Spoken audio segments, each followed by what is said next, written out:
Kuba dikenal sebagai negara yang unik di Amerika Latin, dengan sistem sosialisme yang masih bertahan hingga hari ini. Dari luar, Kuba terlihat seperti negeri yang terjebak dalam waktu, dengan mobil-mobil klasik era 50-an dan bangunan kolonial yang megah. Namun, bagaimana sebenarnya kehidupan sehari-hari masyarakat di sini? Apakah mereka hidup dalam kesejahteraan seperti yang digambarkan oleh pemerintah? Atau ada sisi lain yang jarang diketahui dunia? Jika di Dubai jalanan dipenuhi mobil sport, di Kuba pemandangan sehari-hari adalah mobil klasik Amerika dari tahun 50-an. Mobil-mobil ini bukan sekadar barang koleksi, tetapi masih digunakan sebagai transportasi utama karena embargo ekonomi yang diterapkan Amerika Serikat sejak 1960-an. Kuba kesulitan mendapatkan mobil baru dan suku cadang, sehingga masyarakat harus kreatif dalam memperbaiki kendaraan mereka. Selain mobil klasik, ada juga kolektivos, yaitu taksi bersama yang rutenya sudah ditentukan. Bagi yang tidak mampu naik taksi, mereka menggunakan bus tua yang sering penuh sesak atau naik becak motor yang lebih murah. Uniknya, banyak warga juga memilih untuk berjalan kaki atau bersepeda karena bahan bakar di Kuba bisa sangat mahal dan sering langka akibat embargo. Di Kuba, pemerintah masih menerapkan sistem jatah pangan bersubsidi melalui buku catatan yang disebut Libreta de Abastecimiento.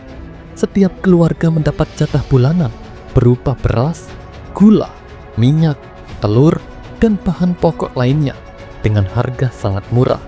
Namun, jumlahnya terbatas dan sering tidak cukup untuk kebutuhan sebulan penuh. Untuk memenuhi kebutuhan tambahan, masyarakat harus membeli di pasar bebas, tetapi harganya bisa jauh lebih mahal. Misalnya, 1 kilogram daging ayam bisa berharga 5-10 kali lipat dibandingkan harga di toko jatah pemerintah. Oleh karena itu, banyak orang mengandalkan kiriman makanan dari kerabat di luar negeri, terutama dari Amerika Serikat. Meskipun pendidikan dan kesehatan gratis, gaji di Kuba sangat rendah dibandingkan standar internasional. Gaji rata-rata di Kuba sekitar 4.000 hingga 5.000 peso Kuba atau sekitar 500.000 rupiah per bulan. Namun, biaya barang di toko-toko yang menggunakan mata uang asing bisa sangat mahal. Misalnya, 1 botol minyak goreng bisa seharga 5-10 dolar Amerika, yang hampir setara dengan gaji 1 minggu seorang pegawai pemerintah.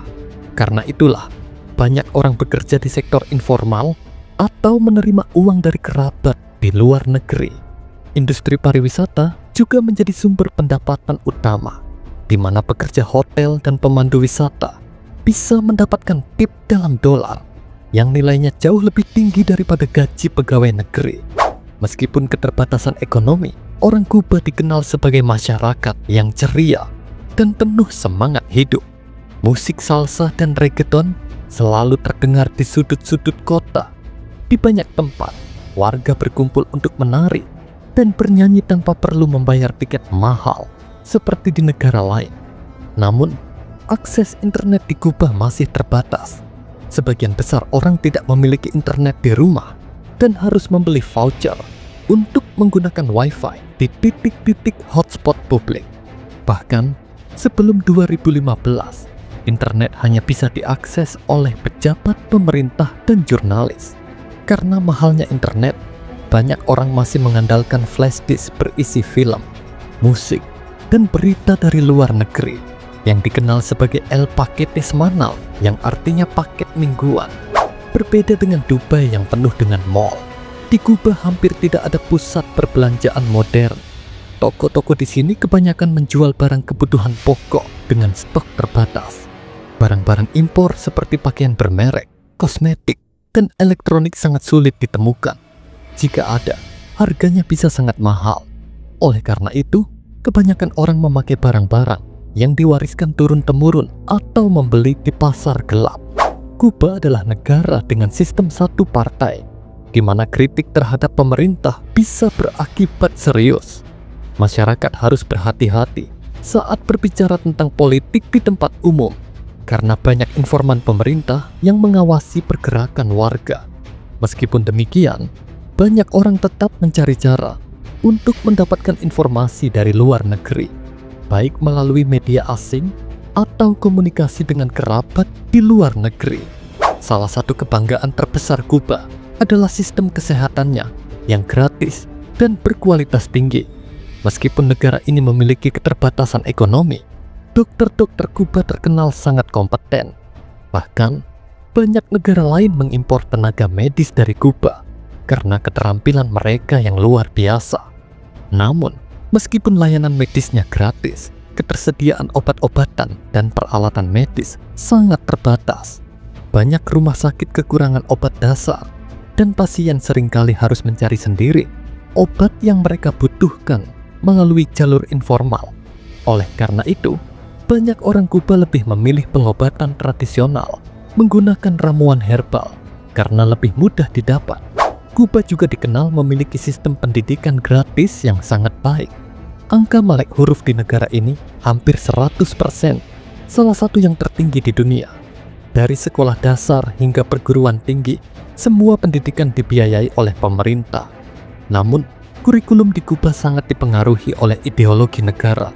Mata pelajaran sejarah dan politik berisi doktrin sosialisme dan peran revolusi dalam membentuk Kuba modern. Selain itu, akses ke informasi juga dibatasi.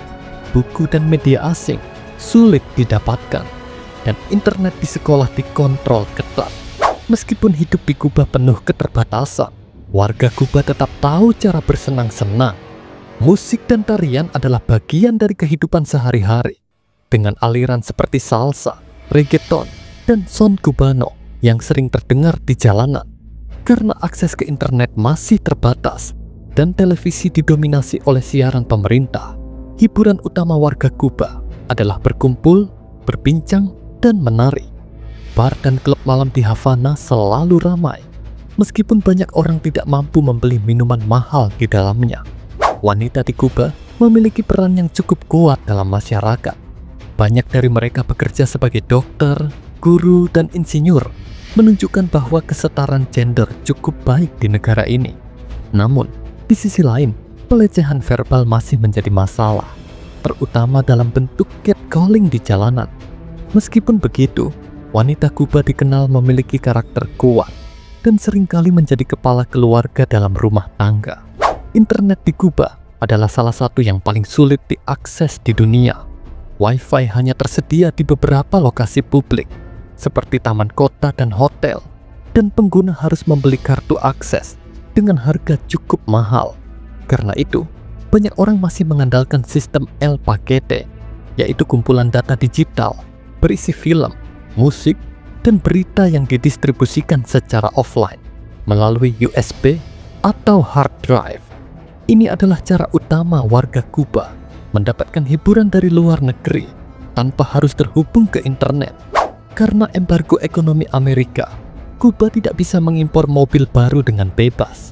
Akibatnya, jalanan Kuba dipenuhi dengan mobil klasik dari tahun 1950-an yang masih bertahan berkat perawatan terus-menerus oleh mekanik lokal.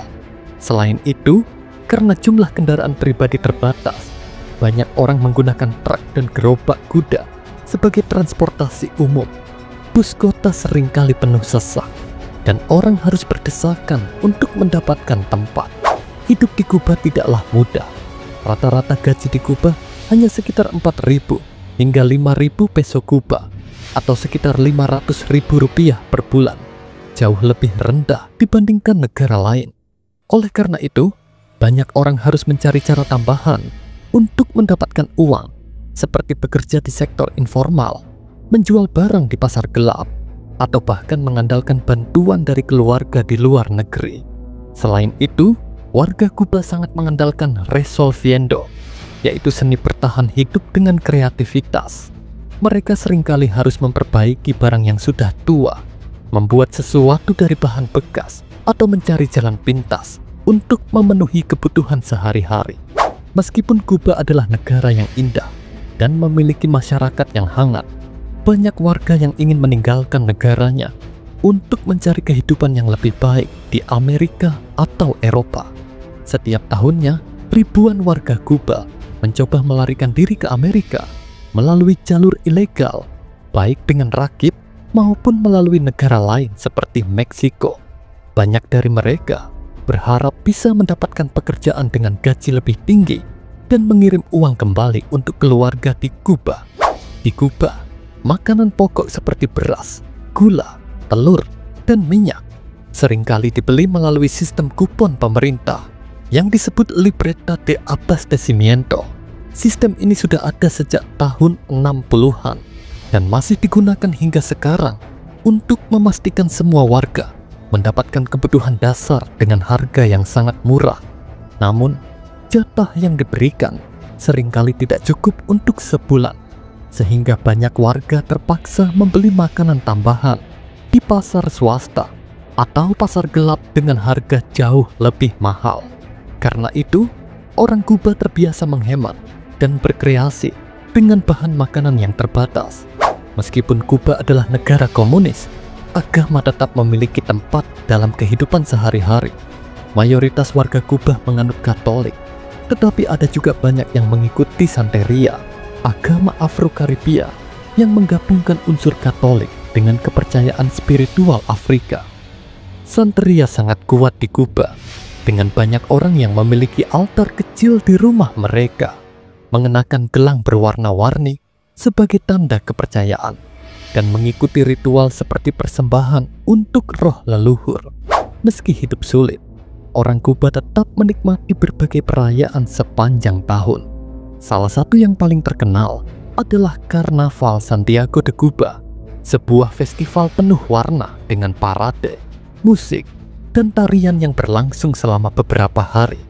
Selain itu, perayaan Tahun Baru juga sangat penting karena bertepatan dengan Hari Revolusi, momen bersejarah bagi Kuba. Pada hari ini, warga Kuba biasanya berkumpul bersama keluarga, menyalakan kembang api, dan mendengarkan pidato pemimpin negara. Di Kuba barang impor sulit ditemukan. Orang Kuba tetap peduli dengan penampilan. Banyak orang menggunakan pakaian bekas dari kerabat di luar negeri atau membeli baju di pasar gelap. Pakaian sehari-hari biasanya ringan dan kasual, mengingat iklim Kuba yang panas. Wanita sering memakai gaun panjang berwarna cerah, sementara pria suka memakai guayabera, kemeja tradisional Kuba yang longgar dan nyaman. Di Kuba ada istilah resolver yang berarti menyelesaikan masalah dengan cara kreatif. Karena banyak barang sulit didapat, warga harus berinovasi dengan apa yang ada.